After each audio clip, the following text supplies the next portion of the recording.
اللهم صل على محمد اللهم صل سيدنا محمد يا طالع السماء في ليلة الإسراء اللهم صل على محمد اللهم صل عليك. بسم الله الرحمن الرحيم. الحمد لله رب العالمين، وصلى الله وسلم على سيدنا محمد وعلى آله وأصحابه ومن تبعهم بإحسان إلى يوم الدين. waxaan noo bilaabanaya dersigeennii 17 ee fasiraadda qasiidada cayniyada la yidhaahdo. waxaa noogu dambeeyey nabi moxamed calayhi salaatu wasalaam dheelmintiisa beydkii ka hadlayey. وألهمه الرحمن سلما مسرة وألهمه الرحمن الله الرحمن كأه أيان نبي محمد وحو كو إلهاميي سلما أو وحيود السلام إنه إلهي السلام لغو إلهامي هبينك لديلمية ويان مسرة فرحد كفرحين دراديد بل لغو إلهامي ومعناها وحوية يعني ذات سرور وابتهاج. فحيا نبي محمد وو سلامي هو إله بو سلامي ثم انت أدى بيد الله إلهي برده نبي سلامتك الرديي مرة وقال إلهي با وحو يري له النبي وحو يري سل ويديسو أو وحي ويديسو بل تعدل لغسية خيرا بالغسينا إياه خير بالغسينا إياه بل وحي قد ضلب أو وحي ويديسو نبي إلهي سل ويديسو تعدل خيرا iyo wan nadratan fiirin oo aad nadradayda hesho oo aad ku tamatucdo weeyi baa lagu siinayaa weydiiso. washaahada nabi muxamed wuxuu arkay sallallahu alayhi wasallam daat allahi ilaahay daatadiisii buu arkay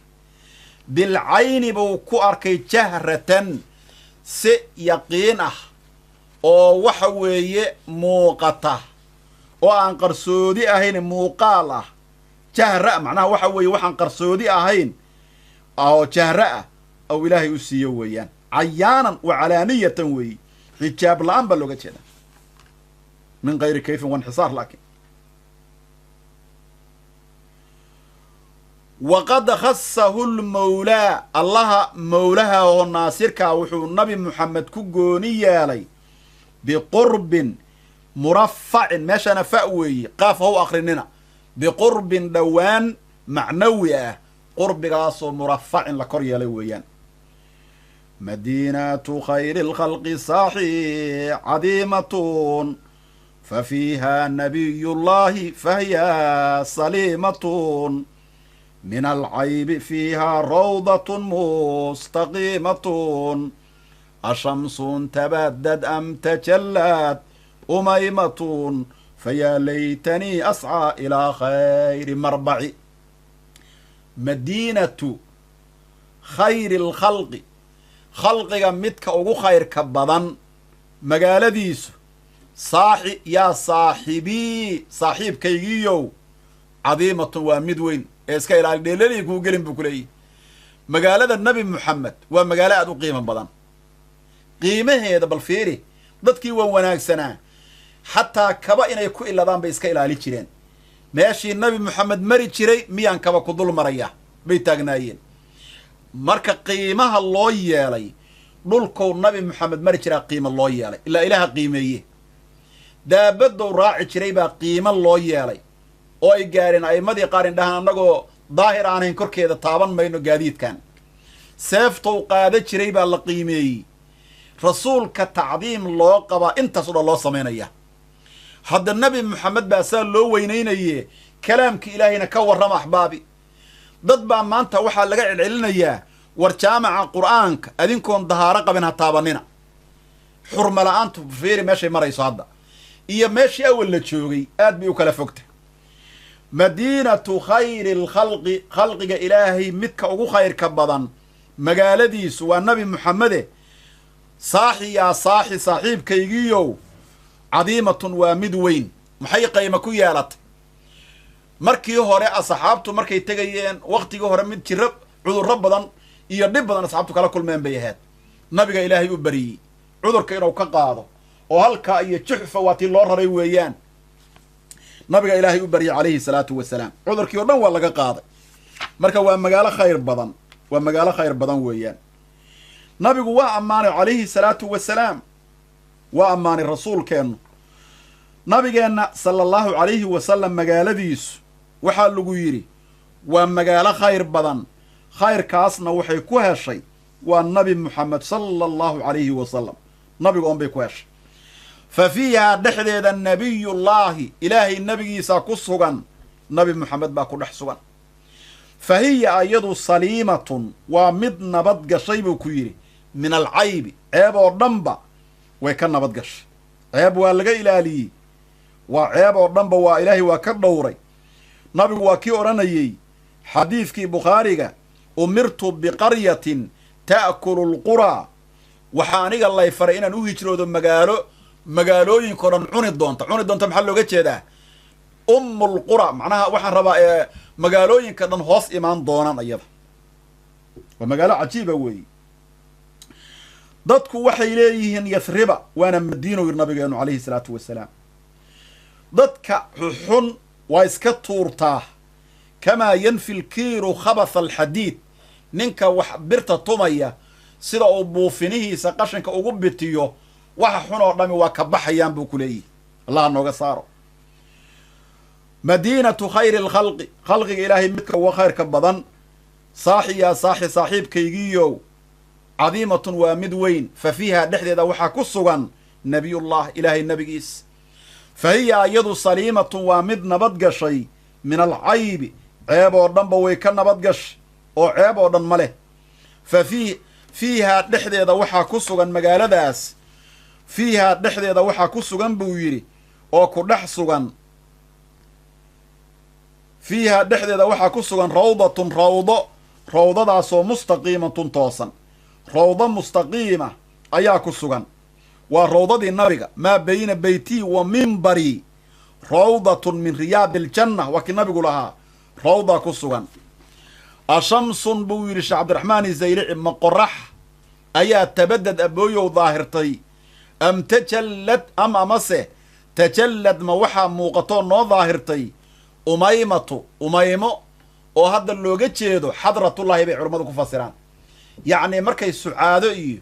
umayma iyo cazata iyo leyla iyo markaad aragto waxa ay uga jeedaani waxa weeye oo ay ka takhayulayaani magacaan waxay uga jeedaani qof caadiyahoo dumara maaha ee waxaa looga jeedaa waxa weeye xadrada ilaahay iyo nicmadaasi uga jeedaan baa layidhi amase ashamsun miyaa tabadad muuqata buu yidhi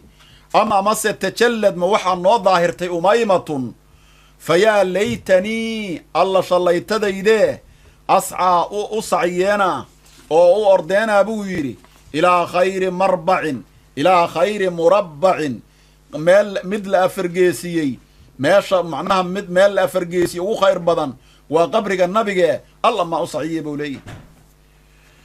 ashamsun qorax miyaa tabadda daahirtay amase umaymatun umaymo miyaa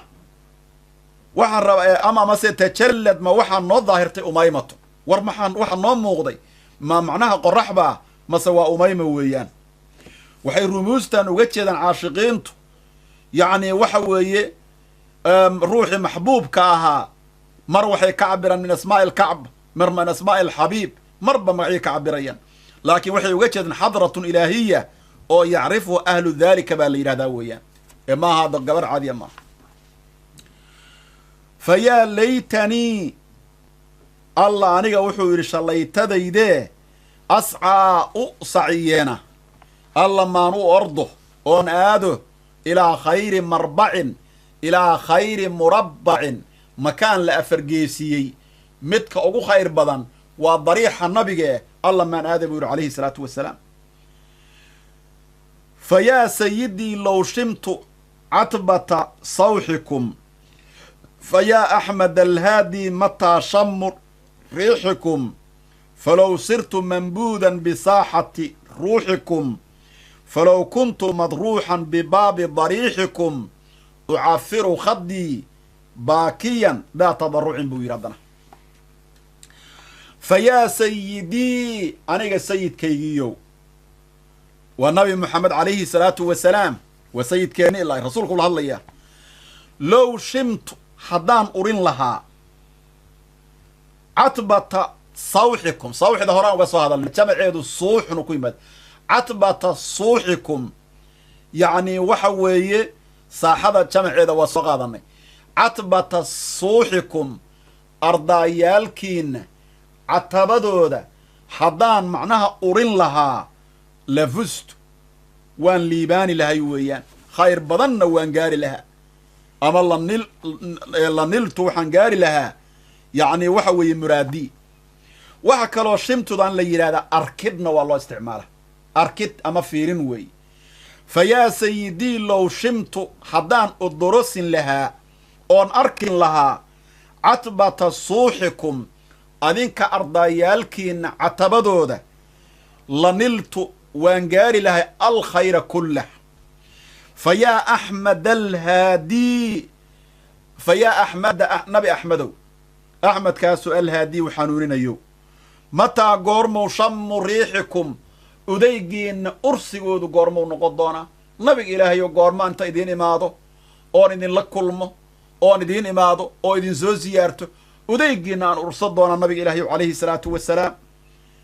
saasuu leeyahy qasim albaraawi falow sirtu ahaadeenaa buu yidhi falow sirtu haddii aan ahaan lahay mambuudan mid la tuuray bisaaxati ruuxikum ruuxdiinna waxa weeye saaxadeeda yacni daydkeeda haddaan noqon lahay mid lagu tuuray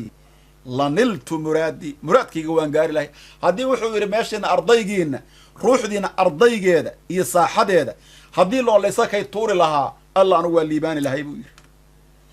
qaasimulbaraawi bal fiiri hadalka uuna leeyahay sheekh zaylicina wuxuu yidhi falow kuntu haddii aan ahaan lahaa madruuxan mid la tuuray bibaabi dariixikum qabrigiinna iyo dariixiinna nabiga ilaah iyo asxaabta la aasanay haddaan dariixiinna albaabkiisa laygu tuuri lahaa ucafiru waxaan ku macnaha carrayn lahaa oo aan marmarin lahaa oo ku jejebin lahaa khaddii aniga dhafoorkayga iyo dhabankayga ciiddaan oon iska marmarin lahay buu yidhi baakiyan xaalaan aan mid ooynaya daa tadarucin isbihinbihinna u saaxiiba buu leeyahy falow kuntu haddaan ahaan lahaay madruuxan mid la tuuray bibaabi dariixikum dariixiinna iyo qabrigiinna albaabkiisa lagu tuuray haddaan noqon lahaa ucafiru waxaan carrayn lahaa buu yidhi khaddii aniga dhabankayga iyo dhafoorkayga baan ku carrayn lahaa baakiyan xaalan boynayo daa tadarucin isbihinbihin aan haddana u saaxiib ahay weeyaan halkaasaan ku baabii lahaa buu yidhi oo sidaasaan samayn lahaa bal fiiri siday rasuulka ilaahi calayhi salaatu wasalaam jacaylkay u qabaan nabi moxamed sala allahu calayhi wasalam xabiibka ayay macnaha taasina kuu caddaynaysaa weeye haddaanba adinka wuxuu yidhi hortiinna sidaa laygu tuurin lahaa oo dariixiinna albaabkiisa lay dhigin lahaa dhabankaygan ciidda marmarin lahay buu yidhi anigoo iska boynaya oo isbihinbihinaya baan sidaa samayn lahaa buu yidhi